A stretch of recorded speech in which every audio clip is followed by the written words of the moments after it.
kita akan bersama-sama menyanyikan lagu kebanggaan kita, We Are Number One.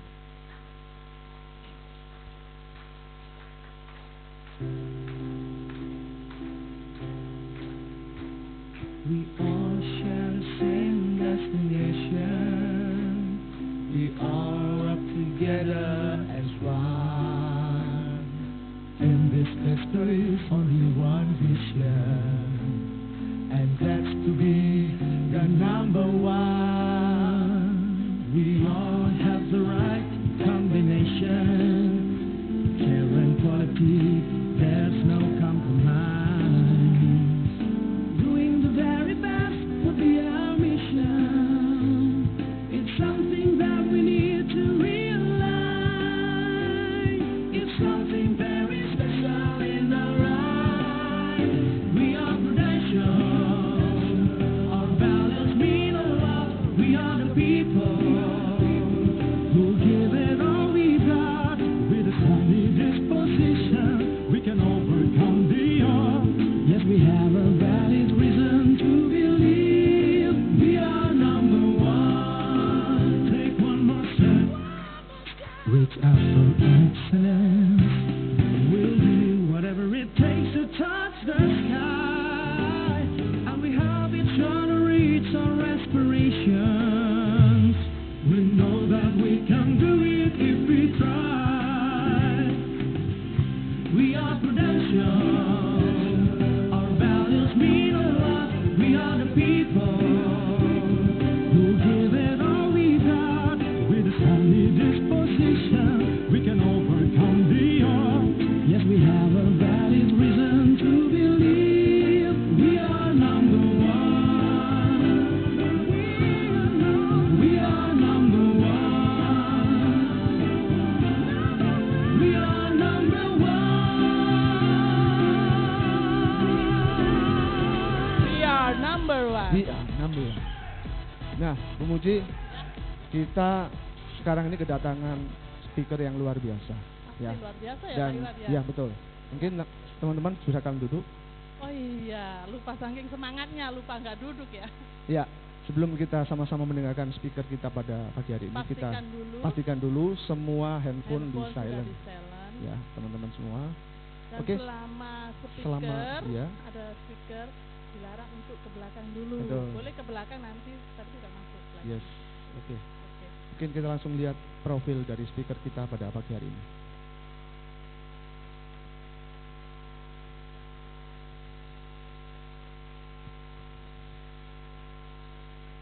Semangat ya teman-teman ya. Pastikan buka hati, pikiran jadi gelas yang kosong. Betul. Sehingga apa yang disampaikan oleh speaker nanti bisa masuk ke dalam hati dan pikiran dan bisa dipraktekkan dalam bisnis Prudential. Baik kita teman-teman kita lihat nih profil beliau.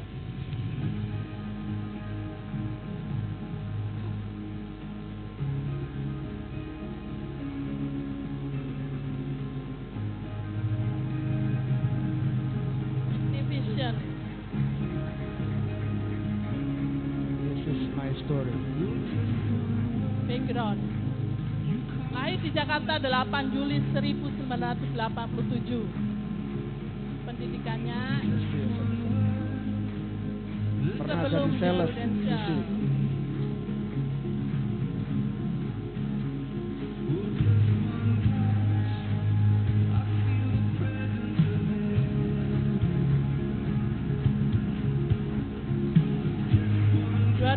Diberikan hadiah terindah dari Tuhan.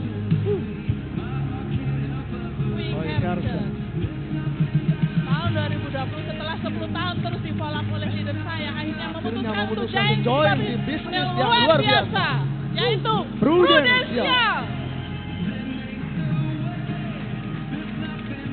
Awal perjalanan di Prudential tidak berjalan dengan baik karena merasa tidak punya market bisnis asuransi bukan untuk saya. Tahun 2022 sempat ingin berhenti dari Prudential dan mencari bisnis lain. But one moment can change everything. Agustus 2022 mengikuti lab healthcare dan menjadi dalam perjalanan di Prudential. Wow, luar biasa 2023 mulai full time. Skip promosi AAD 2022.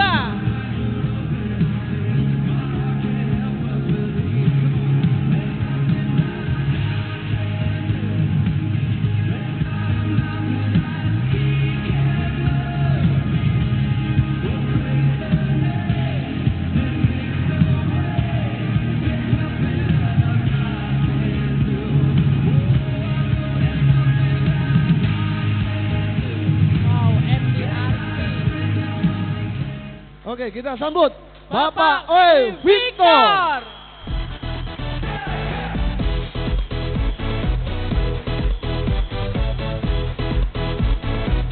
Semangat pagi teman-teman. Apa kabar? Oke, thank you. Silakan duduk teman-teman. Makasih ya kepada Ko Mulyanto, Ko Alisan udah mengundang saya untuk jadi speaker di sini.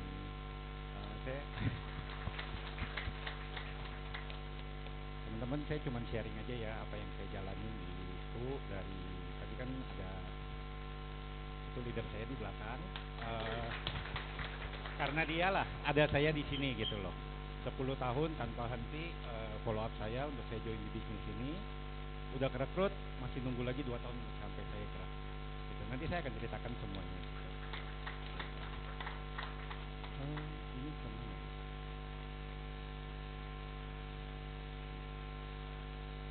Oke. Nah, saya dari Magnificent Agency. Hari ini saya mau bawain topik Become a Better You. Semoga bermanfaat untuk teman-teman. Saya mau sharing apa yang saya jalanin di Pro. Nah, ini background saya. Saya lahir 8 Juli 87, anak kedua dari 3 bersaudara. Ini pendidikan saya S1 di UBM.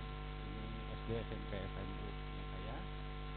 Nah, ini background pengalaman kerja saya. Dari 2006 itu saya sudah mulai bekerja, itu saya kuliah semester 2. Nah, itu saya jadi sales kartu kredit, teman-teman. Karena apa? Karena nggak punya duit bayar kuliah. Semester 2 itu saya udah mau dikeluarin dari kampus. Disuruh paksa cuti lah, karena nggak mampu bayar uang kuliah. Saat itu baru 3,6 juta sebenarnya. Nah, kemudian berlanjut sampai 2007 itu saya pindah ke jadi kartu kreditnya Lipo Bank. Sampai situ saya berhenti 2008 karena saya punya IPK hancur. Nah, semester 1 itu saya 3,6, pas di sini saya tinggal 1,89 kalau nggak salah. Jadi kan kita udah mulai lihat-lihat ya. Ini untuk cari kerjaan berapa sih IPK-nya 2,75. Berarti nggak mau saya harus berhenti. Karena saya nggak kuliah selama saya jadi sales kartu kredit. Keluar rumah titip absen sama teman. Saya udah pergi melipir lah ke ruko mana, ke perkantoran mana, saya nungguin di situ kan passing. Jam 9 malam saya balik kantor, isi form kartu kredit semua submit. Makanya nggak kuliah gitu, jadinya hancur nilainya kan. Nah 2008 tapi kan saya butuh duit kan. Nah kebetulan saat itu cukup encer lah ya untuk di bidang programming. Saya bikin software house sendiri. Gitu. Jadi saya bisa kuliah, saya bisa mencari duit. Sampai 2010 kenapa saya berhenti? Karena saya berasa nggak punya kehidupan. Kehidupan saya itu cuma pacaran sama komputer doang. Everyday gitu. Keluar orang ketemu cuma meeting, project segala macam selesai. Pulang saya komputer lagi. Makanya saya nggak mau. Akhirnya saya cari kerjaan, saya pilihnya di bank. Kenapa? Karena saya bukan nyari karir atau apa, saya cari network. Makanya saya pilih bank. Network itu di bank itu kan nggak ada habisnya. Nah pada saat di bank itu dimasukin lagi jadi marketing. Agak malas juga sih sebenarnya pada saat itu gitu. Karena saya masuk dalam satu bidang yang belum pernah saya jalanin kan. Saya kebetulan di bagian KPR, tapi akhirnya saya jalanin. Di 2012 itu saya diangkat jadi manajer sebuah center KPR gitu. Sebenarnya ini salah satu target saya dulu juga karena apa, saya mau jadi manajer termuda di bank dan akhirnya saya keep di sini. Januari itu saya pindah bank lagi ke CIMB. Saya pindah ke CIMB itu ke bagian funding, karena pada saat pemikiran saya adalah lending saya kuasain, funding saya kuasain, saya pindah lagi saya bisa jadi pimpinan cabang. Pikiran saya seperti itu. Nah, ternyata bertahan sampai April karena saya nggak cocok dengan culture-nya tempat saya bekerja. Akhirnya saya milih keluar karena teman hari itu ngajakin saya jadi broker properti. Dan kebetulan saya bekas dari KPR, saya pikirnya kan enak lah ya. wah komisinya kenceng nih, orang minjem misalnya 3 miliar, 4 miliar, saya 1% kan berasa kan, lumayan, belum komisi jual belinya lagi. Bolehlah, ternyata tidak seindah yang dibayangkan gitu. Susah banget, 6 bulan saya menjalankan itu, saya hanya closing 1 doang. Tapi bolak-balik nemenin customer itu banyak banget. Jadi saya nggak mau. Di Oktober 2015 itu mulai saya main percetakan. Saya masukin ke broker-broker. Lu kan butuh spanduk nih, bikin nama gua, terus ke perusahaan-perusahaan segala macam saya iniin. Sama saya ada jualan dompet ambil dari Cina. Nah, berjalan dengan baik. Satu dompet itu modal saya 70.000, saya bisa jual 350.000. Enak banget teman-teman saat itu. Terus saya cuma butuh 1 hari keluar 5 dompet aja udah enak lah intinya gitu. Lumayan penghasilannya. Tapi lama-lama karena rame banyak yang masukin, saya kan bukan model yang spesifik ya. Modelnya itu ya pasaran, mereka pun bisa beli. Akhirnya lama-lama tinggal dari untungnya itu 280.000, satunya sampai terakhir tinggal 10.000. Akhirnya saya tutup, nggak mau kerjain lagi. Saya beralih di makanan, jualan makanan. Itu berjalan sampai 2018 itu kebetulan papa saya sakit. Saya harus nemenin dia setiap bulan operasi di Malaka, every month. Sekali ke Malaka itu minimal 1 minggu, kadang-kadang 2 minggu. Nah, di situ baru saya jalanin, kan nggak bisa jalanin usaha papa saya akhirnya. Nah, di situ baru saya jalanin usaha dia. Sampai 2019 saya bilang saya nggak bisa kayak begini terus. Gitu. Karena di spare part kehidupan saya hanya dengan orang-orang spare part top, dan itu aja gitu. Hubungan saya dengan toko, hubungan saya dengan supplier itu doang. Makanya saya berhenti, saya bilang saya lihat papa saya udah sehat, bisa jalanin kan? Saya tinggal. Saya beralih lagi ke bank karena saya harus cari network lagi. Saya bilang network saya habis. Baru saya akhirnya masuk ke bank terakhir saya, OCBC. Nah, ini perjalanan saya di Pro. Nanti saya akan share di belakangnya. Ini achievement saya mulai full hard itu di September 2022. Yang benar-benar saya menjalankan bisnis Pro itu di September 2022. 2022 saya achieve AAD. Di 2023 puji Tuhan saya bisa achieve AD Startup, MDRT, semuanya sesuai goal yang saya bikin. Oke. Nah, teman-teman, ada 4 hal yang mau saya sharing sih. Apa yang saya jalanin pada saat menjalankan bisnis Prudential ini. Ini benar-benar menjadi pegangan saya. Mungkin banyak ya speaker itu akan ngomong mindset dan mental. Karena menurut saya benar. Ini adalah hal basic banget. Hal basic tapi hal yang sangat-sangat fatal. Kalau mindset dan mental kita nggak benar, percayalah hasilnya pun nggak akan benar. Hati-hati dengan perkataan kita dan pikiran kita, karena itu bisa menghancurkan kita atau membangkitkan kita. You are the only one who can limit your greatness. Setuju nggak teman-teman? Nah, tergantung nih mindset kita kemana. Kalau saya dari awal saya udah memutuskan gitu. Setiap kali ada speaker hebat, terus acara-acara Prudential, pasti kan orang-orang top lah ya yang dipanggil. Terus setiap award itu saya selalu bilang, keren ya kok. Saya ngomong sama leader saya, tapi habis itu saya tepok dia. Saya bilang dia, suatu saat gue yang di sana. Itu mindset dan mental saya loh. Karena saya istilahnya gini, karena gini teman-teman, kita makan yang sama-sama makan nasi, punya jam yang sama, ya kan? Dia bisa, kenapa kita nggak bisa? Nah, saya sering ngomong gini, orang sukses dengan orang gagal itu hanya tipis perbedaannya teman-teman, sangat-sangat tipis. Hanya soal keputusan. Hari ini kita lihat orang-orang sukses itu karena keputusan dia mengambil suatu keputusan untuk dia maju sukses. Orang gagal mengambil keputusan untuk menyerah. Keputusan apa yang kita mau ambil? Kita mau ikut yang mana gitu. Nah, banyak orang, thank you. Banyak orang bilang gini, bisnis ini bukan untuk gua. Sama, saya juga begitu.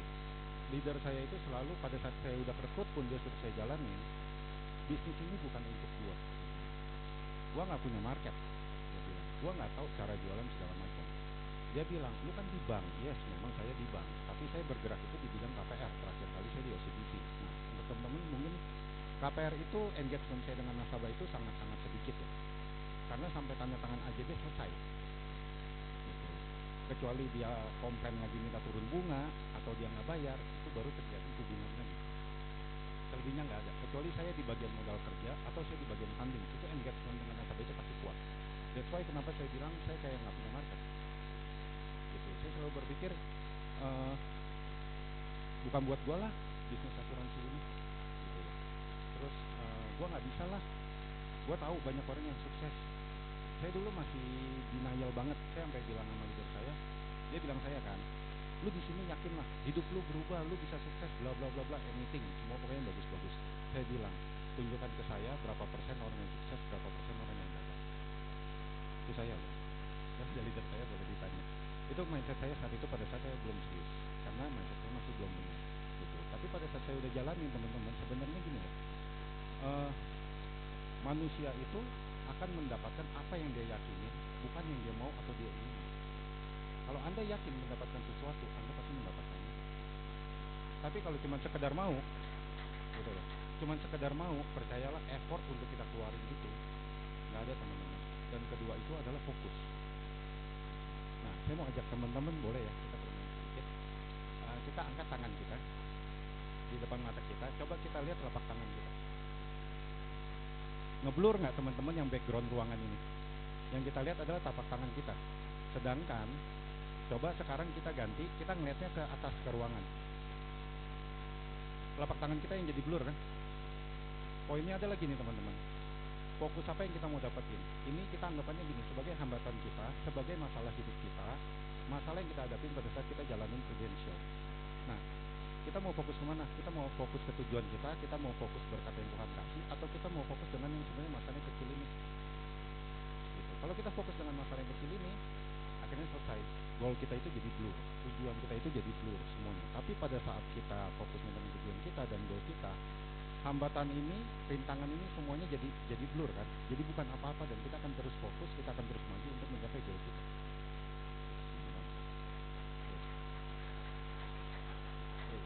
Yang kedua, ini yang tadi saya bilang, miliki mental dan mindset seorang pemenang. Seorang pemenang itu teman-teman bukan selalu menjadi orang-orang yang setiap kejuaraan, setiap race, setiap apapun dia selalu jadi pemenang, selalu jadi juara, enggak. Tapi buat saya mental seorang pemenang dan mindsetnya adalah orang-orang yang nggak pernah mau menyerah. Hambatan apapun akan dia hajar. Hari ini gua gagal, gua nggak masalah, gua jalan. Gua terus bangkit, gua terus jalan terus. Itulah yang kita sebut pemenang. Karena misalnya gini teman-teman, hidup itu hidup itu tidak sesuai dengan pesanannya kita. Kita maunya gini, tapi kadang-kadang yang kita jalanin kan berbeda ya. Kita harus belok kiri dulu, belok kanan dulu. Nah, untuk mencapai satu tujuan kita, kalau kita di tengah-tengah sudah menyerah, kita nggak akan pernah capai. Saya nggak bicara istilahnya di dalam prudensial doang, tapi di seluruh aspek kehidupan kita gitu. Kita nggak akan pernah bisa mencapai itu kalau kita nggak punya mental pemenang. Nah, sometimes kita terlalu peduliin dengan omongan orang. Lu nggak akan bisa lah, lu nggak akan apalah. Teman-teman percaya deh.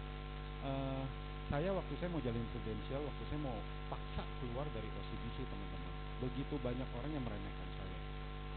Pengalaman saya banyak di bank, tapi percaya teman-teman, saya nggak pernah jual satu asuransi pun. Gitu. Dan mereka bilang, dengan sifat kayak lu yang keras, dia bilang lu nggak akan bisa sukses di dunia credential. Gue berani taruhan, dan itu yang bicara sama saya adalah head. Dari mulai ada pimpinan cabang, ada area head, region head, mereka semua bilang saya nggak akan bisa. Tapi saya nggak mau dengerin mereka karena saya tahu kapasitas saya gitu. Ya kan? Leader saya selalu bilang saya gini, orang yang berprestasi dimanapun Anda ditempatkan, Anda pasti jadi orang yang berprestasi. Diamond itu disembunyikan dimanapun, tetap dia adalah diamond. Gitu. Kita mau jadi yang seperti apa? Nah, saya ada satu video mengenai miliki mental dan mindset seorang pemenang. Boleh Pak? And the people will stick a finger in your face and tell you you're no good. And when things got hard, you started looking for something to blame, like a big shadow. Let me tell you something you already know. The world ain't all sunshine and rainbows. It's a very mean and nasty place, and I don't care how tough you are, it will beat you to your knees and keep you there permanently if you let it. You or nobody is going to hit as hard as life. But it ain't about how hard you hit. It's about how hard you can get hit and keep moving forward. How much you can take and keep moving forward. That's how winning is done. Now, if you know what you're working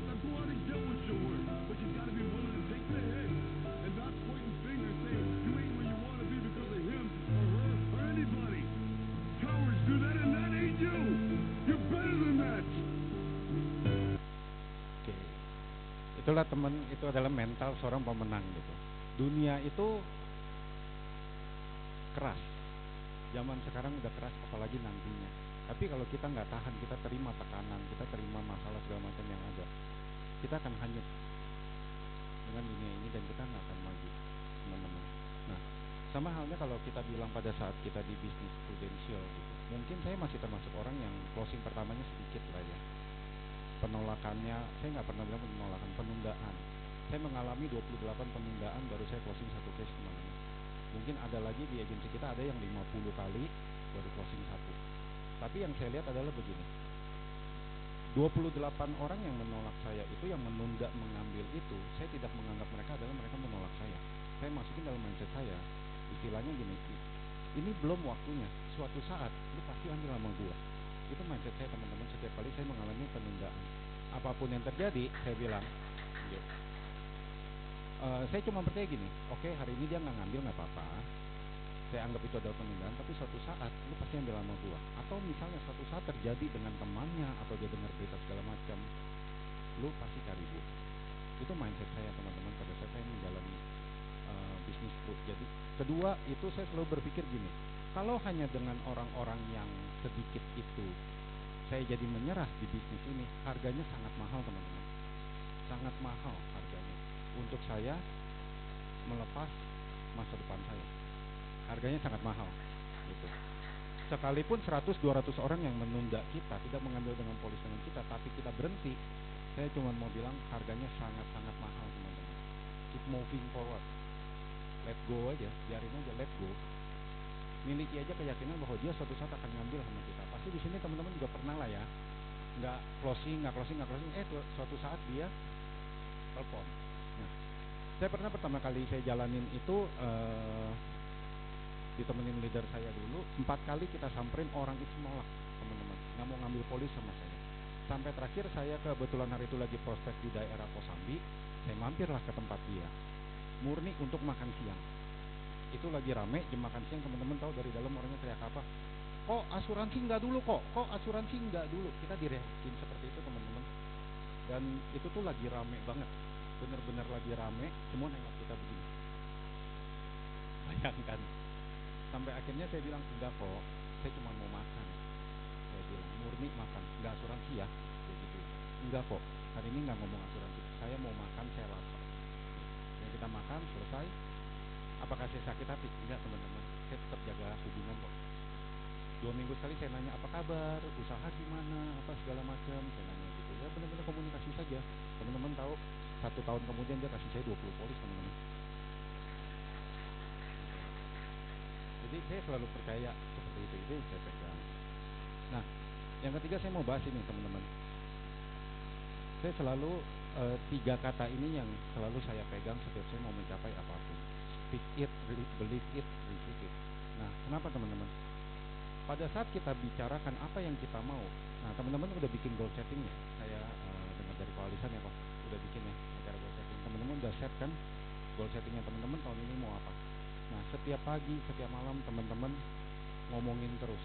Buat apa sih, teman-teman? Pada saat teman-teman ucapkan, didengar oleh kuping kita, itu akan masuk dalam pikiran kita, di bawah alam sadarnya kita. Nah, pada saat udah masuk seperti itu, teman-teman, percayalah, semua pikiran kita, tindakan kita akan mengarah kepada goalnya kita, gitu. Kedua, pertanyaannya, kita udah lakukan, kita perkatakan terus. Kita percaya nggak bahwa kita bisa dapat? Kalau masih ragu-ragu atau apa segala macam, ya udah tahu lah ya sama-sama hasilnya kemana. Tapi kalau teman-teman benar-benar yakin dan percaya, teman-teman akan mendapatkan yang ketiga, teman-teman akan receive it. Saya percaya banget gitu. Yang kedua, never compare yourself to anyone except the previous you.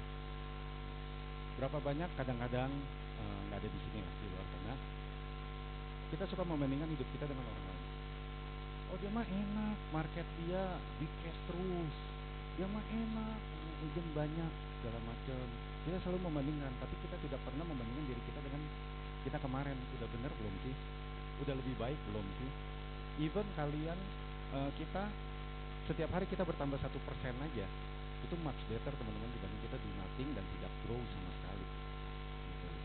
Jadi saya tidak pernah membandingkan hidup saya dengan orang lain, karena saya percaya gini, setiap orang punya berkatnya masing-masing. Permasalahannya kita mau mengerjakan berkat yang mau Tuhan kasih apa enggak, gitu. Atau kita hanya sibuk membandingkan diri kita dengan orang lain, gitu. Orang lain kalau kita lihat sukses, ya karena dia udah lebih banyak dulu prosesnya, dia mau belajar.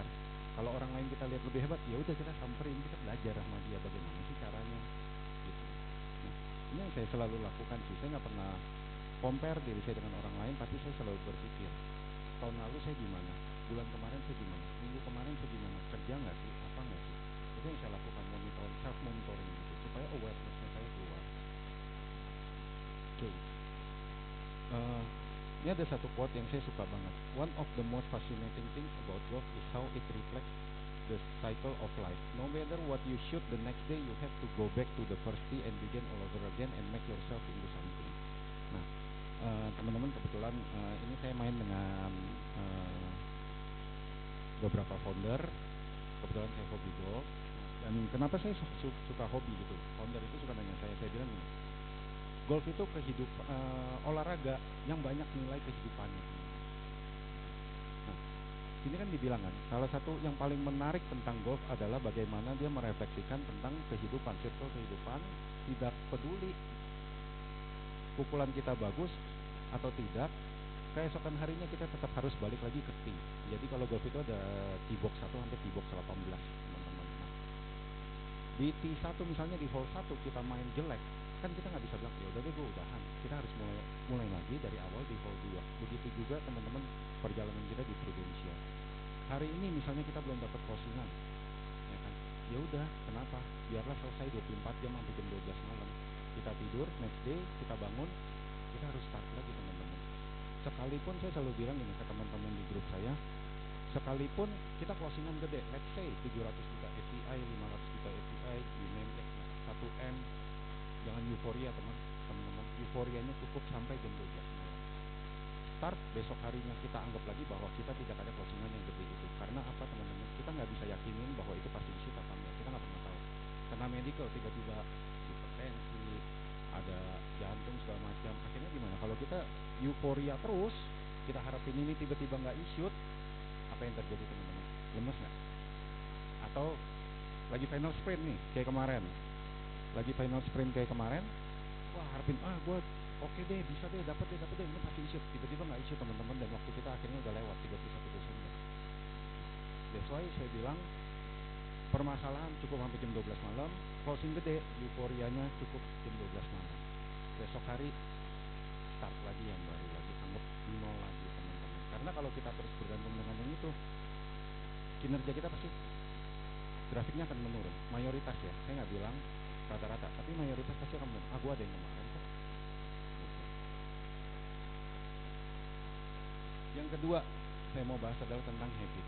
Nah, ini ada satu quote dari Denzel Washington, dia bilang, dreams without goals are just dreams, and ultimately they fuel disappointment. On the road to achieving your dreams, you must apply discipline, but more importantly, consistency. Because without commitment, you will never start, but without consistency, you will never finish. Saya setuju banget ini teman-teman. Ini berlaku di saat kita menjalankan bisnis kita. Ini bisnis kita kan, bukan bisnis leader kita atau bisnis agent kita atau bisnis agency, tapi ini adalah bisnis kita. Gitu. Nah, kita harus ada bangun habit yang namanya disiplin, komitmen, dan konsistensi teman-teman. Kalau ini semua kita jalankan, percayalah teman-teman, pasti akan jalannya kita, goal kita apapun semuanya akan jalan. Nah, ini mulai saya bangun di tahun lalu, tahun 2023. Ini mulai saya jalankan. Saya disiplin, saya mau komitmen. Komitmen saya simpel teman-teman. Setiap minggu saya harus ada closingan. Dan sepertinya kalau saya hitung tahun lalu, nggak nyampe 10 minggu saya nggak ada closingan. Selebihnya saya closingan terus setiap minggunya. Bahkan saya pernah hampir setiap hari saya closingan. Gitu. Hanya menjalankan simpel ini aja, dan saya tidak pernah peduli API-nya berapa. Selama kita ada closingan berarti kita kerja.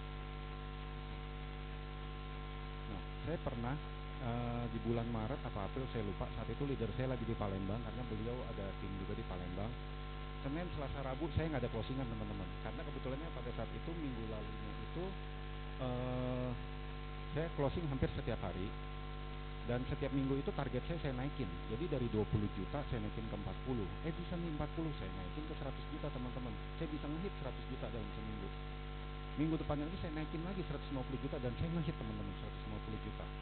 Oh saya bilang oke deh, main 100 juta 150 juta setiap minggunya. Senin, Selasa, Rabu tidak ada closingan. Saya stres teman-teman.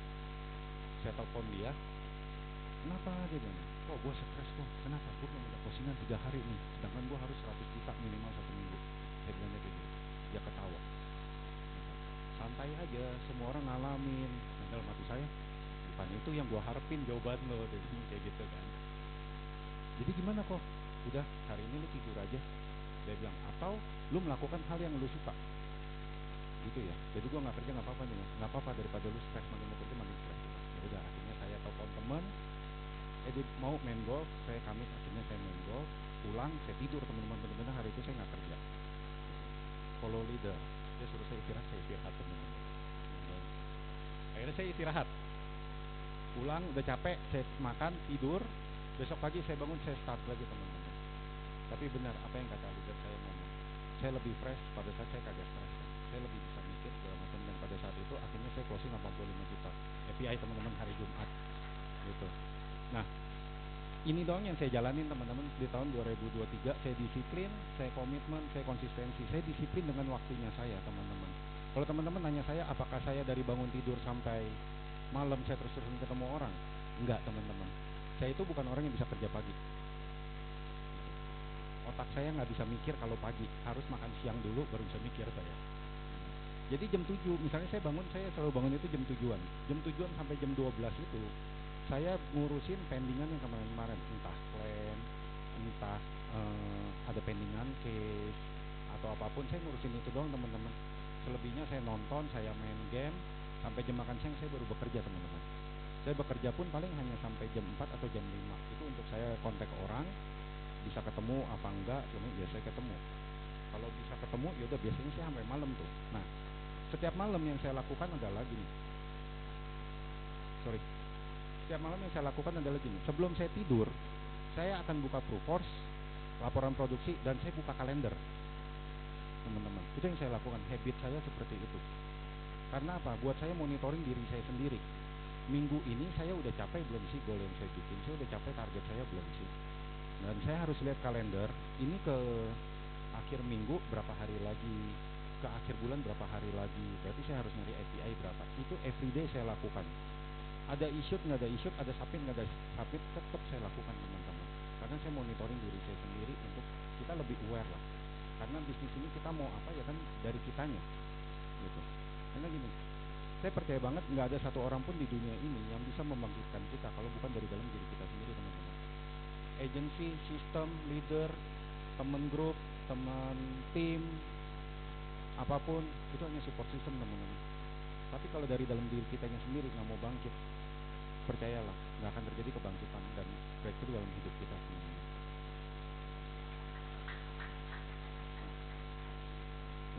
If you don't change, you don't grow. If you don't grow, your life won't change. Teman-teman, yang namanya perubahan enak nggak? Pada saat kita nggak bisa disiplin, kita nggak bisa komitmen, kita nggak bisa konsisten, dan kita dipaksa untuk menjadi konsisten, komitmen dan disiplin, nggak enak teman-teman rasanya. Tapi tanpa adanya perubahan, nggak ada yang namanya pertumbuhan. Kalau nggak ada pertumbuhan, hidup kita nggak akan bertumbuh teman-teman. Hidup kita nggak akan berubah. Gitu. Nah, permasalahannya teman-teman, kita mau nggak, willing nggak untuk berubah? Untuk kita capek dulu di awal-awal, tapi kita akan menikmatinya nanti. Kita harus willing untuk hidup kita nggak enak, hidup kita nggak nyaman, paling lama 2-3 tahun kok. 2-3 tahun kita mati-matian, di tahun keempat kita sudah menikmati teman-teman. Bahkan saya berani ngomong di tahun kedua pun kita sudah menikmati kok. Karena apa? Pola habit di badan kita ini sudah berubah. Mindset kita setiap minggu itu, awal minggu, oke, hari ini gua harus closing, minggu ini gua harus closing. Bukannya kita hanya jadi penonton. Kalau kita bisa jadi seorang pemain, kenapa kita harus jadi seorang penonton? Setuju nggak teman-teman? Nah, saya pernah hari itu anak saya kebetulan main golf juga. Saya kasih dia pelatih. Anak saya itu ngefans berat dengan salah satu pemain PGA namanya Rory McIlroy. Nah, dia ngomong sama pelatihnya nanya dia, Carson, Gede mau jadi apa? Dia bilang I want to be like Rory McIlroy. Nah, pelatihnya itu cuma jawab dia, kalau lu bisa jadi seorang Carson, kenapa lu harus jadi Rory yang kedua, ketiga, keempat, kelima? Jadilah the first Carson and let everybody become the second Carson, the third Carson.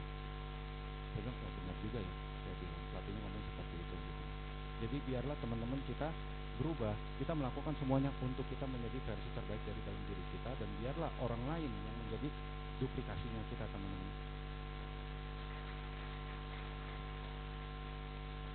Yang ketiga, teman-teman, saya mau bahas tentang strategi. Maaf, boleh tahu teman-teman yang masih agent? Ada? Oke. Saya izin share ya, teman-teman. Nah, agent ke AAD itu 300 juta API. Nah, pertanyaan saya pada saat teman-teman ngelihat angka seperti ini angka minim loh, bukan angka maksimum ya. Angka minim, 300 juta. Teman-teman berasanya itu besar nggak? Besar ya. Nah, kalau saya bilang per bulan itu 25 juta API, masih besar nggak teman-teman? 2 juta premi loh berarti. Masih berasa besar nggak? Nggak mikir ya. Tapi kalau saya bilang per minggu hanya cari 500.000 teman-teman, mudah nggak teman-teman? Kenapa saya bikin seperti ini teman-teman? Karena gini, psikologinya orang pada saat dikasih tahu 300 juta, dia akan berasa angka itu gede. That's why kenapa saya selalu turunin dan saya bilang sampai 500.000 per minggu teman-teman. Orang itu akan berkata, mudah ya ternyata ya, dari agent menjadi AAD ya. 500.000 per minggu. Kalau kita bisa disiplin, kita bisa konsisten, kita mau komitmen setiap minggu kita dapetin minimal 500.000, Desember teman-teman semuanya promosi. Itu pasti. Gitu loh. Nah, 500.000 teman-teman, jualan satu PSS anak kecil aja sekarang Silver B udah 550.000 kok. Gitu. Tapi kan kita nggak mau dong jualan PSS doang, pasti kita mau PCB dan macam. Nah, ini yang saya lakukan teman-teman, nge-breakdown seperti ini. Syarat AAD teman-teman juga udah tahu ya, 300 juta API, 2 AA, 2 MAA. Mudah, bisa nggak teman-teman? Teman-teman agent, 500.000 per minggu kita komitmen. Desember sama-sama semuanya promosi. Tahun depan udah pada jadi leader. Saya. Oke. Nah, AAD to AD 900 juta API. Awal saya waktu 2023 saya promosi jadi AAD, mengejar AD, saya itu selalu berpikir kalau dari saya, kok gue mau nawarin siapa lagi, di kepala saya cuma satu orang. Saya nggak tahu cari AAD itu gimana, menjadi AD itu gimana, 900 juta gede banget gitu loh. Nah, saya coba breakdown teman-teman, per bulan saya harus cari 75 juta API, tapi saat itu adalah target saya per bulan itu 80 juta API issued. Nah, kemudian habis itu saya breakdown lagi per minggu 20 juta API teman-teman. Makanya kenapa tadi saya bilang kan, fokus saya di awal Januari adalah saya per minggu 20 juta. Pada saat saya bisa ngehit, saya naikin 40, bisa saya naikin lagi 100 karena saya mau cepat-cepat promosi teman-teman. Gitu loh. Saya nggak mau nunggu final sprint. Gitu. Nah, per orang teman-teman 420.000 teman-teman. Saya hitung 420.000 ini karena tadi kan kita waktu dari agent ke AAD kita ada 4 agent, bener nggak? Nah, 4 agent ini masing-masing produksi 400.000 aja teman-teman. In the end sampai Desember yang AAD akan promosi jadi AD. Jadi kita jangan pikirin 900 jutanya, pikirin aja teman-teman per orang 400.000. Jadi AD loh. Akhir-akhirannya loh. Kita jadi AD, agent kita jadi naik AAD loh teman-teman. Dengan kita lakukan hal yang seperti ini doang. Balik lagi mindset kita percaya nggak nih? Kita mau nggak? Yang kita lihat adalah kemudahannya, atau kita mau nge-drag psikologi kita ngeliat angka 900 juta itu sangat besar. Gitu. Mau pilih yang lihat 900 juta atau mau pilih lihat yang 400.000? Pilihan di tangan kita, teman-teman. Nah, yang terakhir komunitas, teman-teman. Surround yourself with positive people who are going to push you toward greatness. Nah, ini grupnya saya di Magnificent bersama leader saya dengan leader-leader lain. Itu kemarin tuh kita lagi camp. Nah, Saya ada di sini teman-teman karena support mereka semua, bukan karena hebatnya saya. Tapi saya punya teman-teman itu yang kita benar-benar mau saling support, saling monitoring, saling reminder. Kita udah capai apa, kita udah sampai mana, dan kita itu nggak pernah, kita punya prinsip gini, no one left behind di dalam grupnya kita. Tidak ada orang yang akan kita tinggalin. Orang-orang yang lagi lemah akan kita angkat sama-sama, kita support sama-sama teman-teman. That's why komunitas itu sangat-sangat penting. Dengan siapa kita bergaul teman-teman. Kalau misalnya kita dekat dengan teman-teman yang mau sama-sama achieve goalnya kita tahun ini, tempelin orang itu dan percayalah kalian, kita pasti semua bisa capai goal kita sampai akhir tahun. Karena ada orang yang support kita. Tapi begitu kita nempel dengan orang-orang yang udahlah ngapain lu kejar, tahun depan aja, sekarang santai aja kita, selesailah teman hidup. Percayalah, kita yang akan ketarik dengan dia gitu. Makanya ini sangat-sangat penting teman-teman. Kita harus bergaul dengan teman-teman yang memang satu visi dengan kita, yang mau capai goal. Gitu. Ini penting banget teman-teman. Mungkin hal yang kelihatannya sepele, tapi ini fatal loh. Komunitas ini teman-teman. Nah, tahun ini goalnya kita orang semua di sini kita ada 7 leader total. Ini belum semua agent ya. Hari itu kita ada acara 7 leader. Kita ada 7 leader di sini. Goal kita yang paling dekat saat ini adalah kita mau sama-sama achieve MDRT experience dan MYLC teman-teman. Dan start dari kemarin itu habis kita goal setting, dan setiap minggu kita itu monitoring terus, kita udah sampai berapa dan kita terus ngetin Beijing MYLC, Beijing MYLC. Karena kita berpikirnya gini, kalau kita semua 7 leader ini di dalam grupnya kita bisa semuanya MYLC, betapa happy-nya teman-teman. Bukan masalah negaranya ya, tetapi yang kita lihat adalah momennya teman-teman. Momen-momennya kita menang sama-sama, kita MYLC, kita happy bareng-bareng. Momennya itu yang lebih berharga teman-teman. Oke. Nah, saya akan masuk ke perjalanan saya di Prudential. Tadi kan saya bilang 2010 itu saya sudah di DOP leader saya, tapi saya itu nggak mau join teman-teman. Kenapa? Karena pada saat 2010 itu saya orang yang benci dengan asuransi, jujur ngomong, benci dengan agen asuransi, benci dengan produk asuransi, karena selama ini dari dulu itu yang nawarin saya itu orangnya nggak benar, ya kan, itu pakai rekening yang sudah punah itu, gitu. Tapi nggak enak banget teman-teman cara nawarinnya itu, jadi itu saya nggak suka banget. Dan kebetulan pada saat itu hidup saya sudah lumayan nyaman teman-teman. Untuk jalan, jadi leader saya bilang, oh di sini bisa dapat duit, income sekian. Ya, saya itu pada saat di tahun 2011-2012 itu income saya sudah nge-hit 150 juta teman-teman per bulan. Gitu. Jadi saya tidak tertarik dengan bisnis Prudential. Dibilangin jalan-jalan gratis, saya itu orang yang hobi traveling. Kalender saya itu penuh dengan jalan-jalan pada saat zaman itu teman-teman. Saya pernah hitung dalam 1 tahun itu saya pernah paling banyak 18 kali saya keluar negeri. 12 bulan tapi saya 18 kali keluar negeri. Juni, Juli, every weekend saya di luar negeri. Sampai teman saya telepon. Tiap kali nelpon, nanyanya apa teman-teman? Hari ini lu di negara mana? Serius. Makanya saya nggak tertarik di situ. Kenapa saya nggak mau jalan juga tuh? Karena satu, income saya udah oke. Kedua, dibilang jalan-jalan saya bisa keep semuanya kok. Jalan-jalan pada saat itu. Nah, Maret 2020 itu sebenarnya tadinya mau join itu untuk polis pribadi, tapi akhirnya enggak juga dengan daftar nama. Kemudian di 2020 ini teman-teman, jadi saya punya satu masalah besar dalam hidup saya. Ini masalah kedua. Jadi gini, saya flashback sedikit. Hidup saya itu sangat-sangat nyaman dari 2010 sampai 2014. Bulan Oktober sampai saya ketemu satu masalah besar. Nah, di umur 25 teman-teman, saya mungkin dari salah satu dari beberapa orang yang beruntung. Saya bisa punya 2 rumah, saya punya 2 mobil di umur 25 tahun. Nah, tapi di tahun 2014 itu saya punya masalah dan saya harus kehilangan semuanya. Di situ saya pertama kalinya itu saya berasa gagal menjadi seorang bapak. Karena anak saya itu lagi di perut 5 bulan teman-teman. Saya mau merit muda, saya mau cepat punya anak karena saya berpikir saya mapan. Tapi namanya hidup nggak ada yang tahu kan teman-teman. Berbalik langsung seperti itu. Di saat itu saya sangat-sangat down loh teman-teman. Saya makan 1 sendok saya muntah 5 kali. Dan penuh dengan rasa bersalah. Nah, Pada saat dia di per 7 bulan itu saya ke toko bayi di Palem. Kalau teman-teman tahu itu ada yang namanya Baby Kid Zone. Itu hampir kayaknya rata-rata orang sana beli di situ deh, karena harganya oke lah ya, harganya nggak mahal. Teman-teman, dengan harga yang segitu aja saya nggak bisa afford untuk anak saya. Saya ke pojokan toko itu, saya lihat harga, saya cuma bisa ambil 3 baju, 3 celana.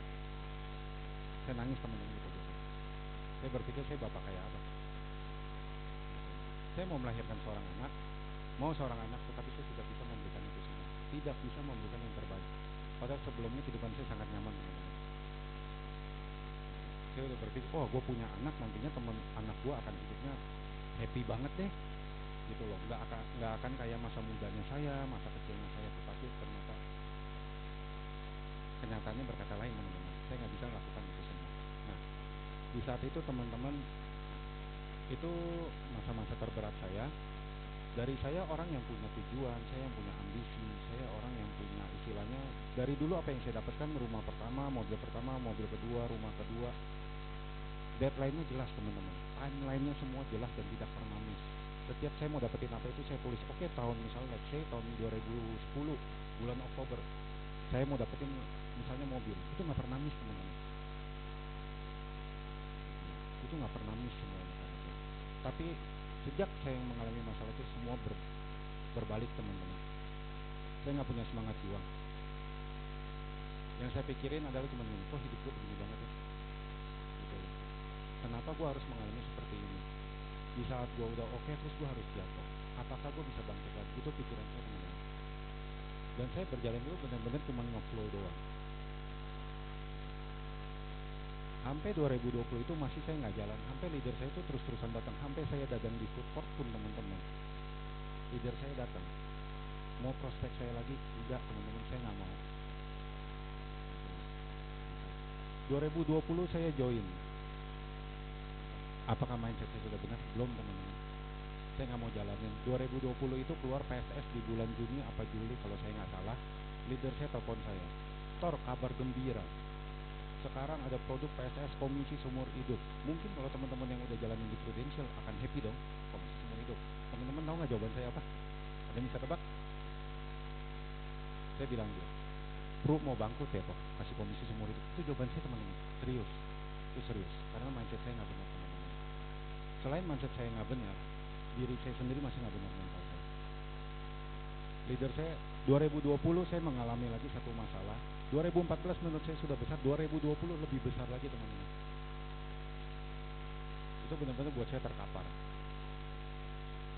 Makanya kenapa saya sangat-sangat thank you banget dengan leader saya 2020 sampai 2022. 2020 sampai 2022, teman-teman. Every day dia mendampingi saya, dia nemenin saya. Karena apa, teman-teman? Saya kantor di OCBC. Setiap saya ke kantor saya bisa happy, teman-teman, tapi itu semua fake. Pulang ke rumah, teman-teman, buka pintu saya nangis, teman-teman, setiap malam. Sampai saya nggak mau pulang, saya ke rumah leader saya nangis di tempat itu. Itu saya lakukan every day, teman-teman. 2020 until 2022. Ini saya lakukan, teman-teman. Kenapa saya nggak jalanin? Saya join di Maret 2020, tetapi kenapa saya nggak jalan? Saya punya masalah yang paling berat di dalam hidup saya, dan leader saya membayar harga waktunya dia berikan untuk saya, teman-teman. Saya ada hari ini benar-benar murni karena dia tidak pernah nyerah sama saya. 10 tahun mau ngerekrut saya, 2 tahun nemenin saya untuk saya jalan, teman-teman. Sabtu Minggu dia telepon saya, Tor, lu hari ini gimana? Yuk, gue jemput lu, kita pergi bareng. Dia ninggalin anak bininya lo, teman-teman, demi saya. Itu leader, teman-teman. Saya yakin leader-leader di sini juga seperti itu. Nah, setiap kali dia nanyain saya, ayo Tor, fight. Teman-teman tahu jawaban saya. Dia udah sampai enak, teman-teman, udah sampai kesel banget gitu. Tapi dia harus sabar. Gitu. Saya cuma bilang dia gini, oh, gua nggak jahatin orang, gua nggak istilahnya yang aneh-aneh, gua tidak kurang ajar sama orang tua gua. Tuhan pasti berkatin hidup gua. Pasti ada aja rezekinya, teman-teman. Itu jawaban saya, teman-teman. Dia bilangin saya, Tor, anak lu biaya hidup gede. Dia bilang, lu nggak mikirin. Jawabannya sama, teman-teman. Gua nggak jahatin orang, gua nggak kurang ajar sama orang tua, gua nggak nyolong, gua nggak apa-apa. Tuhan pasti cukupin. Itu jawaban saya, teman-teman. Setiap kali teman leader saya nanya saya, tujuan lu apa Tor? Lu pikirin keluarga lu. Saya nggak kepikiran apa. Karena posisi saya lagi hancur. Apapun pengalaman saya yang dulu itu semua buyar teman-teman. Pada saat saya kena masalah ini, saya nggak bisa bangkit sendiri teman-teman. Yang saya butuhkan hari itu adalah hanya seseorang yang bisa menemani saya, mendengarkan saya. Dia nggak usah ngomong sama saya cuma perlu ada orang di samping saya. Dan di situ ada leader saya teman-teman, setiap hari yang menemani saya. Nah, di 2022 teman-teman, masalah saya itu kelar di bulan Maret 2022. Saya mulai berpikir, oke, saya harus reset. Saya harus ngapain nextnya? Life must go on. Saya nggak bisa lihat lagi yang belakang. Akhirnya saya kepikiran, saya sempat ngomong sama dia, saya mau keluar dari grup karena anyway saya nggak jalanin. Saya mau cari bisnis lain, kayaknya ini nggak cocok di gua. Teman-teman leader saya nggak bilang lu bisnis apa gini, enggak teman-teman. Leader saya itu cuma bilang ke saya, ya udah kalau memang itu yang terbaik coba lu pikirin. Dia cuma ngomong gitu doang teman-teman. Ya kan? Akhirnya begitu belum ketemu juga di akhir Agustus 2022 dia paksa saya ikut, kita hari itu ada camp namanya Life Hash Camp. Pembicaranya adalah Robbie October, yang terakhir itu adalah Richard dan si David gitu. Nah, di camp itu teman-teman waktu sesinya Robbie October ngomong itu tuh saya cuman flashback teman-teman. Tadinya saya nggak mau ikut camp itu. Jadi dia bilang, Tor ini yearly bird, lu bayar 200, nanti lu dapatnya yang 700.000. Kalau nggak ikut yearly bird 900.000. Jadi saya pikir gini, udahlah daripada dia telepon mulu, ribut mulu, ya kan, maksudnya suruh saya ikut mulu, saya transfer 200.000 sebagai gaji. Pemikiran saya simpel teman-teman, saya ikut dapetin 700. Kalau saya nggak ikut early bird kan saya 900, lebih mahal 200.000 juga kan. Jadi yaudah, swak lah anggapnya gitu. Yaudah saya bayar 200.000. H-3 terus-terusan tuh, dari pokoknya H-3, H-2, H-1 dia terus-terusan telepon saya.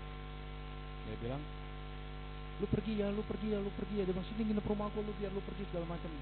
Ya udah, akhirnya saya pergi teman-teman. Tapi waktu ternyata camp itu teman-teman, itu camp itu yang istilahnya bikin saya sadar teman-teman. Camp itu yang bikin saya bangkit teman-teman. Ya. Pada saat sesinya Robbie October itu dia kan ngajar NLP ya. Dia cuman review lalu goal, harus ada timeline apa segala macam. Selama dia ngomong teman-teman, sesi 1 harian itu si Robbie October, yang saya lakukan adalah itu membawa saya flashback ke zaman saya dulu. Bagaimana saya bisa bangkit, istilahnya gini, dari keluarga yang tidak punya, dari keluarga yang dihina-hina, tapi akhirnya saya bisa berhasil dengan saya punya kemampuan sendiri tanpa bantuan orang tua.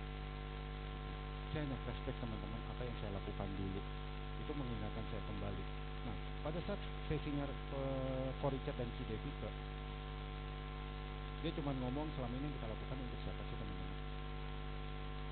Itu langsung ngebuka pikiran saya teman-teman. Nah, selesai dari camp Life Hash ini, saya samperin leader saya bilang thank you ya Paul, lu paksa gua ikut. Nah, dia ngomong sama saya 2022 selesai camp ini nih. Jadi baru bubar camp, kita mau jalan pergi makan segala macam dan jadi promosi dong tahun ini. Teman-teman, jawaban saya adalah bukan fokus saya adalah promosi. Tahun 2022 teman-teman. Fokus saya adalah saya harus fight versi yang terbaik di dalam diri saya. Karena dari saya yang terkapar, saya nggak punya tujuan segala macam, saya harus balikin dulu. Saya punya kemampuan teman-teman, semangat juang saya. Jadi saya bilang dia jangan ngomongin saya adalah saya harus promosi. Tapi tujuan saya adalah saya mau fight dari dalam diri saya yang terbaik teman-teman. Kalau saya sudah fight teman-teman, saya sudah lakukan yang terbaik, benar-benar saya fight. Saya bilang dia nggak promosi pun saya happy teman-teman. Karena saya dari orang yang mentalnya udah hancur, mindsetnya hancur, semangat juangnya semua hancur. Kalau saya bisa fight lagi, sekalipun saya nggak promosi, saya puas teman-teman.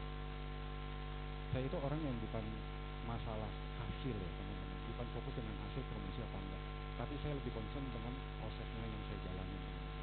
Tapi ya puji Tuhan waktu 2022 ini saya bisa dapat promosi AAD. Nah, ada satu lagi teman-teman, September 2022 kan saya baru mutusin saya full heart di Prudential. akhirnya saya doa sama Tuhan, Tuhan kalau memang ini jalan yang ditempatkan, saya kan nyari bisnis nih, dan kesukaannya saya adalah saya ketemu orang ngobrol-ngobrol ngedeal, cocok banget kan teman-teman gitu ya. Nah, di November 2022 teman-teman, saya ketahuan dengan kantor saya, karena di bank itu kan nggak boleh. Saya daftar pakai nama saya sebagai karyawan bank, di bank itu kan nggak boleh. Saya dipanggil tim fraud teman-teman. Saya punya dua pilihan. Satu, saya bisa berpikir bahwa berarti sama Tuhan nggak boleh nih gue di-screw, makanya gue ketahuan sama kantor. Gitu. Tapi saya memilih opsi yang kedua teman-teman. Berarti memang Tuhan nunjukin bahwa jalan saya adalah di Prudential, bukan di bank aja teman-teman. Gitu. Setiap di situ saya belajar teman-teman, setiap kita ketemu suatu keadaan, kita dihadapkan oleh dua sisi teman-teman. Kita mau lihat yang sisi yang mana. Gitu. Ya saya bersyukur saya mengambil keputusan yang tepat. Hari itu begitu saya ketahuan, saya udah langsung kasih surat resign teman-teman, karena capek teman-teman. Di sini ada nggak teman-teman yang kerja di bank? Nggak ada ya. Nah, kita itu ada tim fraud. Tim fraud itu kayak polisi.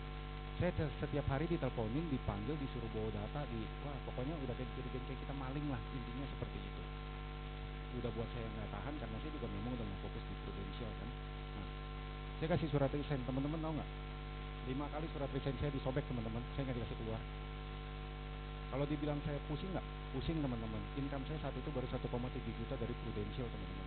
Saya punya cicilan, saya punya uang sekolah anak, biaya hidup segala macam. Pusing nggak? Saya telepon leader saya. Kok gua ketahuan? Dia ketawa sekali lagi teman-teman, dia ketawa.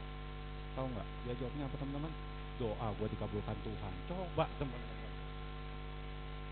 Dia jawab begitu. Terus saya bilang, ini lagi serius, jangan bercanda. Saya bilang, ini gimana? Income saya baru 1,7 teman-teman. Tapi saya udah ketahuan sama kantor. Gitu. Ya kan? Terus dia bilang saya gini, Tor, gue percaya, lu berprestasi, lu nggak mungkin dipecat, disanksi, di SP atau dikeluarin nggak bakal. Dan memang teman-teman, sampai bulan Desember itu saya udah sampai kesel sama kantor. Keputusannya apa? Tolong, gue mau resign lu nggak kasih. Gue tanya keputusannya, gue bersalah apa kagak juga kagak ada. Kan capek ya teman-teman kayak gitu ya. Tanggal 25 saya bikin pesta perpisahan sama teman-teman kantor. Januari gue nggak bakal masuk lagi, ini surat resign terakhir gue. Saya kasih teman-teman. Terserah lo terima nggak terima. Gitu. Nah, habis itu saya jalan-jalan sama leader saya. Hari itu dia challenge saya. Jadi kita ke Korea pas New Year itu, kemarin itu dia bilang, Tor, pilihan di tangan lo. Kita di Korea mau menangisi kegagalan promosi apa mau merayakan kemenangan. Puji Tuhan kita merayakan kemenangan teman-teman. Nah, sampai tanggal 10 Januari saya diteleponin suruh masuk kantor teman-teman. 10 Januari 2023 dipanggil oleh region head saya. Saya bilang saya udah nggak mau lagi di sini. Terus dia bilang pertimbangin gini-gini. Udah Bu, keputusannya apa? Saya bersalah apa nggak bersalah? Teman-teman tahu, kayak saya ternyata udah ditutup dari bulan Desember. Saya tidak dinyatakan bersalah apa-apa, seakan-akan kasus itu nggak ada teman-teman. Padahal saya melanggar kode etik kerja. Tutor, ini baik, dia bilang kamu nggak melanggar gini-gini, ini dianggapnya kasusnya nggak ada, intinya dianggapnya kasusnya nggak ada. Ya Bu, makasih, pokoknya saya mau keluar, saya bilang. 16 Januari saya terakhir. Nah, di saat itulah momen-momen Januari itu yang saya bilang tadi, banyak leader-leader itu yang meremehkan saya nggak bakal bisa. Tapi saya buktikan teman-teman, itu tidak melemahkan saya, tapi itu menjadi motivasi saya pada saat orang merendahkan saya. Makanya baru di Januari itu saya full time, di tanggal 16 Januari 2023 itu saya keluar dari OCBC. Kalau dibilang nyaman, saya tidak nyaman dengan kantornya, tetapi saya nyaman dengan teman-teman yang sudah kayak keluarga semuanya gitu. Itu yang membuat saya berat untuk meninggalkan. Nah, saya mau thank you sama leader saya, Ko Susanto, karena dia tuh ada saya di sini. Tapi saya mau bilang lagi teman-teman, ada satu leader lagi yang jauh lebih luar biasa dibanding Ko Susanto. Dia adalah anak saya teman-teman. Tahun 2022 pada saat saya menjalani Prudential, saya mau ngejar promosi AAD, saya masih nggak punya keyakinan saya bisa apa enggak. Anak saya itu yang selalu setiap malam dan menepuk pundak saya, dia cuma berkata gini, Papi pasti bisa. Dan kata-kata itu yang dipakai oleh ada teman saya di kantor namanya Ferry dan leader saya. Mereka itu kedua orang yang selalu menepok pundak kiri dan pundak kanan saya. Setiap kali saya bingung, saya mau jalanin apapun, saya mau kemana, saya mau apa, karena posisi saya hari itu masih di bank. Setiap cerita ke mereka, mereka tepuk pundak kiri, pundak kanan. Papi pasti bisa. Ini leader saya, teman-teman. Nah, pada saat saya fokusin di pro, dia sudah mulai ikut, dia mau ikut acara ke kantor segala macam, dia senang, teman-teman. Kayak acara begini dia ikut, teman-teman. Dan dia selalu bilang saya pasti bisa kok, yang lain aja bisa kok, segala macam. Dia ngomong kayak gitu. Itu yang membuat saya semangat, teman-teman. Ada seorang anak kecil umur 8 tahun saat itu, tapi dia bisa support saya, teman-teman. Umur 7 tahun waktu 2022, dia bisa support saya. Dia selalu bilang, papi pasti bisa, Carson yakin. Dia bilang, Carson kan, dia bilang gini, papi selalu bilangin Carson bisa melakukan segala sesuatunya, dan papi juga bisa dong. Dia gituin saya, teman-teman, dan itu kayak nampar saya, dan oh ya, benar juga ya, saya bilang. Nah, teman-teman, ini kehidupan saya sebelum saya bangkit, teman-teman, yang saya bilang saya lagi benar-benar terpuruk yang habis tahun 2014, teman-teman. Dari kehidupan yang baik, ini teman-teman, anak saya yang lucu begini pergi berenang, ini bukan duitnya saya, teman-teman. Saya nggak punya duit untuk membawa dia pergi berenang. 2 foto ini adalah kegiatan dia setiap dia pulang sekolah, teman-teman. Pulang sekolah saya gantiin baju dan dia ikut saya dagang setiap harinya, teman-teman. Tempatnya nggak ada AC, teman-teman, panas. Dia pulang mandi lagi, malam pun dia tetap nongkrong sama saya, teman-teman. Nah, pada saya ikut live camp, live fest camp, teman-teman. Saya ikut camp, saya cuma keingetan ini, teman-teman.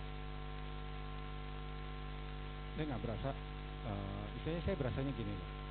Kehidupan apa sih yang saya mau kasih ke anak saya? Apakah kehidupan yang seperti ini, teman-teman? Bukan kehidupan ini yang saya impikan untuk seorang anak saya.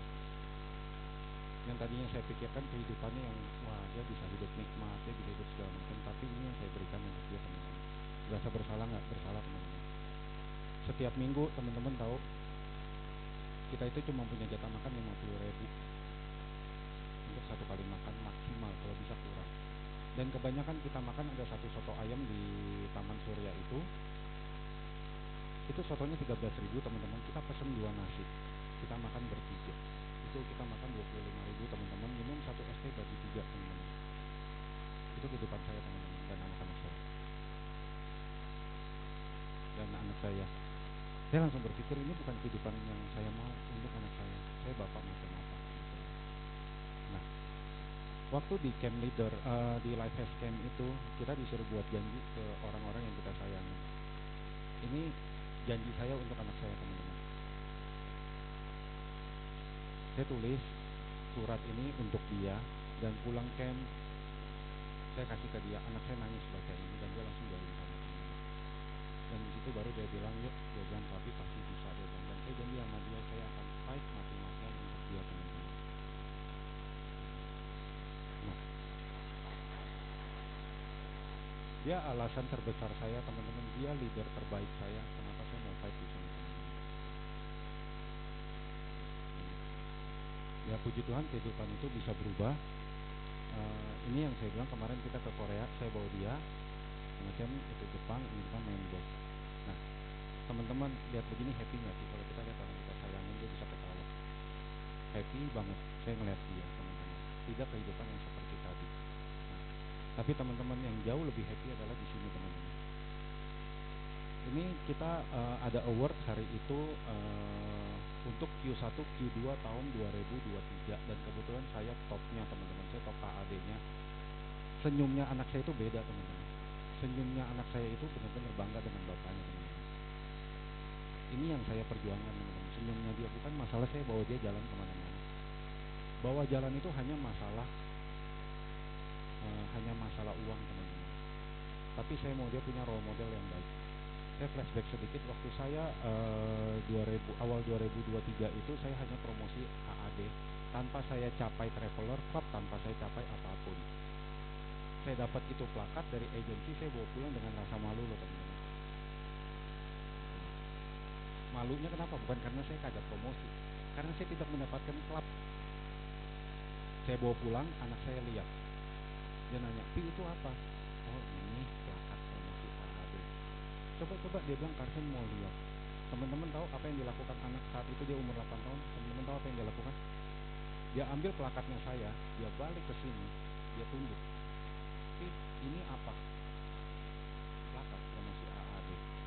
Kartun udah bilang kan, papi pasti bisa, buktinya papi promosi. Di situ teman-teman saya, wah gila ya. That's why saya harus fight mati-matian teman-teman. Untuk anak saya. Gitu. Saya digituin, dia sampai bilang, Karsen udah bilang, papi pasti bisa. Saya jadi, iya, thank you ya. Gitu loh. Tapi ya jadinya gini, wah, saya benar-benar harus fight lebih ya. Anak saya benar-benar percaya sama saya. Gitu. Yang saya perjuangin di sini adalah teman-teman bukan hanya sekedar soal duit teman-teman. Tapi yang saya fighting di sini adalah harapannya dia, impiannya dia, semuanya itu yang saya perjuangin teman-teman. Yang paling terpenting, saya mau kasih dia modal apa teman-teman? Modal yang saya kasih itu bukan hanya masalah uang.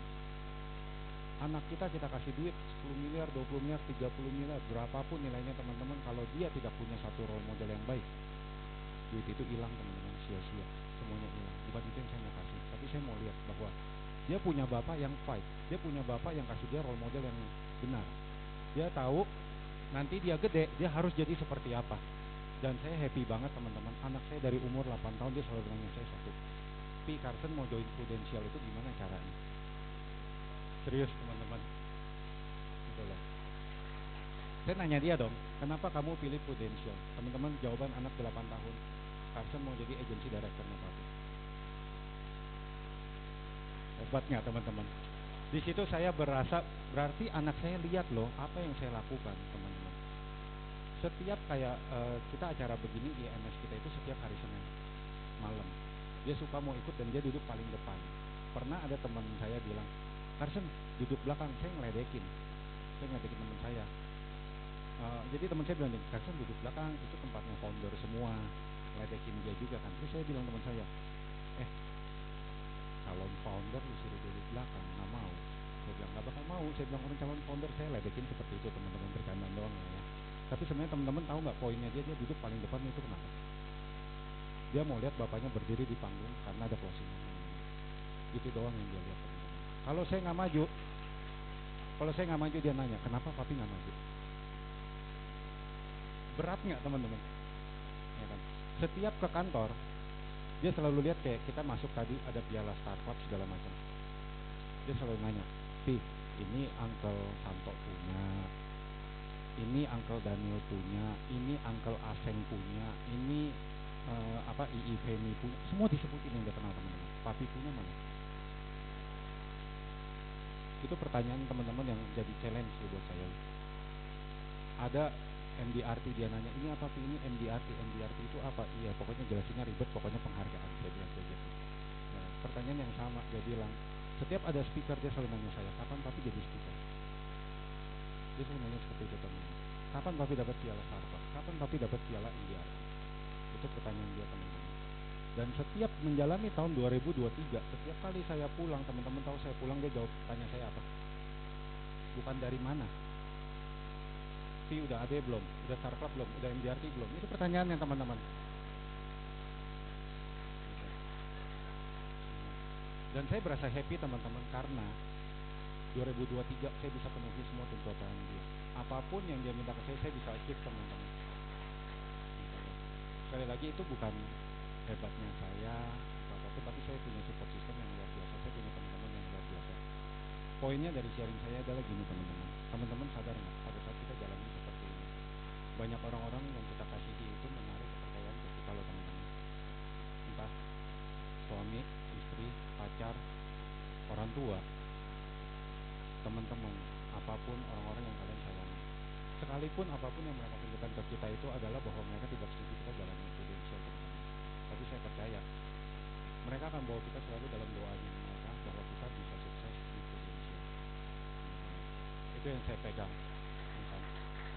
Dan saya selalu berpikir gini, kalau saya gagal di Prudential teman-teman, hanya merugikan diri saya saja, itu oke. Karena cuma saya korban. Tapi teman-teman secara langsung kalau kita gagal di sini teman-teman, orang-orang tadi yang kita sayangin itu yang kita kecewakan masa depannya teman-teman dan harapannya. Saya cerita tadi, saya sudah gagal 2 kali, berasa gagal 2 kali jadi bapak teman-teman. Dan saya berjanji sama diri saya tidak akan ada yang ketiga kalinya teman-teman. Itu yang membuat saya fight di sini teman-teman, untuk anak saya. Nah, saya mau ngajak teman-teman semuanya, kita semua punya orang-orang yang disayangi. Pertanyaan saya, lebih happy mana kita kasih orang yang kita sayangin jalan-jalan, duit segala macam, atau senyuman yang mahal teman-teman pada saat dia melihat kita sukses, dia bangga sama kita. Teman-teman bisa lihat senyumnya semua berbeda sama yang di sana teman-teman. Di sini ada Feni. Feni itu pada saat saya selesai foto-foto segala macam, Feni bilang, Tor, dia bilang, anak lu bangga banget sama lu. Dia bilang, plakat lu dibawa kemana-mana, dia bilang, papi top AAD, papi top AAD. Teman-teman, itu yang nggak bisa dibayar dengan duit teman-teman. That's why saya fight itu. Karena saya mau melihat senyum orang yang saya sayangin itu bangganya kayak apa teman-teman. Itu jauh lebih mahal daripada duit berapapun, sekalipun kita bawa mereka keliling dunia. Jauh lebih mahal teman-teman. Saya mau ajak teman-teman, mau nggak kita ngelihat senyum orang-orang yang kita sayangin, entah anak, entah siapapun. Saya yakin teman-teman punya orang-orang yang disayangin. Mau nggak kita bayar harganya untuk kita fight, untuk kita lihat senyum mereka begitu bangganya dengan kita teman-teman.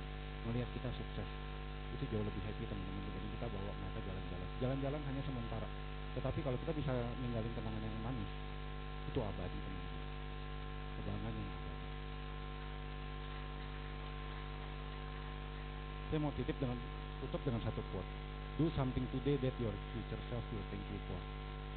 Teman-teman, apapun yang kita jalankan hari ini itu akan menentukan masa depannya kita.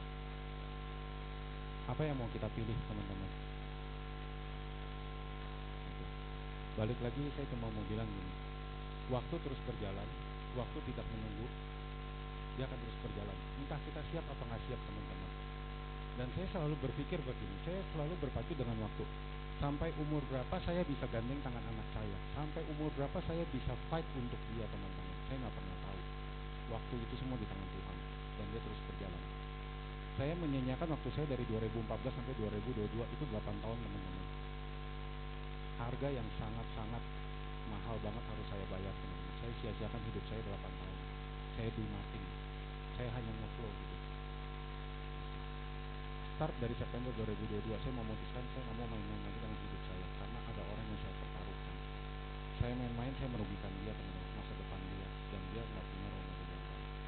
Saya selalu bilang sama anak saya, selama saya hidup saya mau terus gandeng tangan dia. Anak saya cuma satu-satunya cowok, dan kita nggak pernah tahu. Kita semua punya orang tua. Saya nggak tahu kalian teman-teman itu fight untuk apa, entah anak, entah pasangan, entah orang tua. Waktu terus berjalan teman-teman. Jangan sampai kita menyesal di suatu hari nanti karena kita belum melakukan yang terbaik. Itu aja sharing saya. Semangat teman-teman.